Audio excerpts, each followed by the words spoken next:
Seringkali kita merasa jika kita tidak layak di hadapan Tuhan. Kita menjadi malas berdoa dan malas beribadah. Karena kita merasa Tuhan pasti tidak menyukai kita. Karena banyak dosa-dosa dan kesalahan-kesalahan yang kita perbuat. Kita kadang berpikir, ya sudahlah, nanti saja berdoanya setelah saya sudah tidak berbuat salah lagi. Nanti dulu deh berdoanya, saya masih banyak kekurangan. Saudara, engkau harus tahu, sejak Tuhan Yesus menyerahkan dirinya sebagai korban penebusan dosa-dosa kita semua sangat layak dan berharga di mata Tuhan. Justru karena kita dulunya tidak layak, tetapi dibuat layak oleh Tuhan. Iblis akan selalu menyerang karaktermu, tetapi Tuhan tidak. Ketika engkau hari ini berbuat dosa, Tuhan akan langsung menegurmu. Saat hati kecilmu menyadari bahwa engkau sedang membuat kesalahan, itu adalah suara Tuhan. Itu adalah salah satu bentuk teguran Tuhan. Besok dan bulan atau bahkan tahun depan, Tuhan tidak akan mengingat kesalahanmu hari ini. Ketika engkau menyadari dan menyesali perbuatanmu, Tuhan akan memaafkanmu. Kesalahan hari ini cukup untuk hari ini saja. Itulah makanya dikatakan Tuhan itu Maha Mengampuni. Mengampuni itu melupakan kesalahan dan tidak akan mengingat-ingat atau bahkan mengungkitnya lagi. Makanya kita sebagai orang percaya janganlah menahan pengampunan kepada orang yang sudah bersalah kepada kita. Kita harus mencerminkan sikap Tuhan Allah dalam kehidupan kita. Jika orang lain sudah minta maaf kepada kita, marilah kita maafkan. Dan janganlah di kemudian hari mengungkitnya lagi. Contohnya saja seperti sepasang suami istri.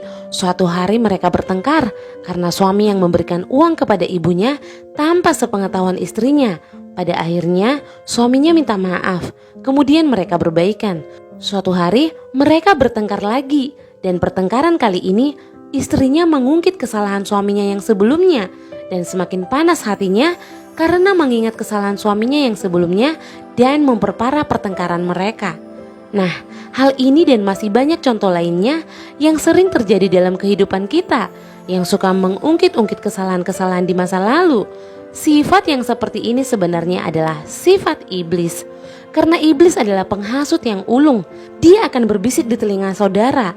Dulu dia begini kepadamu, dulu dia begitu kepadamu.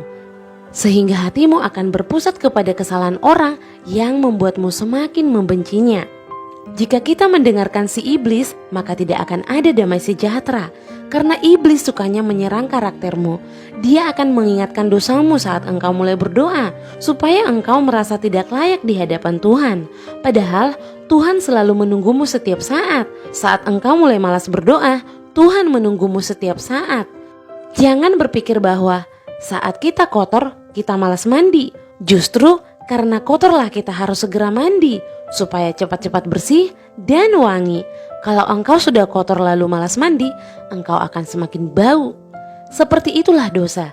Jika engkau tidak segera bertobat, jika engkau tidak buru-buru minta pengampunan Tuhan, maka engkau akan semakin nyaman berbuat dosa, dan dosamu itulah yang akan membunuh engkau. Seperti yang tertulis di dalam Hosea 14 ayat 2, bawalah sertamu kata-kata penyesalan dan bertobatlah kepada Tuhan.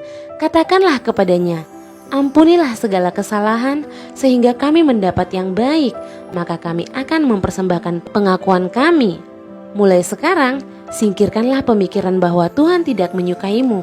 Justru Tuhan sangat menyayangimu. Darahnya yang tercurah itu demi siapa? Ya demi engkau, agar engkau selamat dan tidak binasa. Lawanlah iblis agar ia tidak menang menghasutmu. Rajinlah membaca Alkitab dan berdoa. Itulah sarana untuk berkomunikasi dengan Tuhan. Bentengilah dirimu dengan firman-Nya. Yakobus 4 ayat 7. Karena itu, tunduklah kepada Allah dan lawanlah iblis, maka ia akan lari daripadamu. Tuhan Yesus memberkati.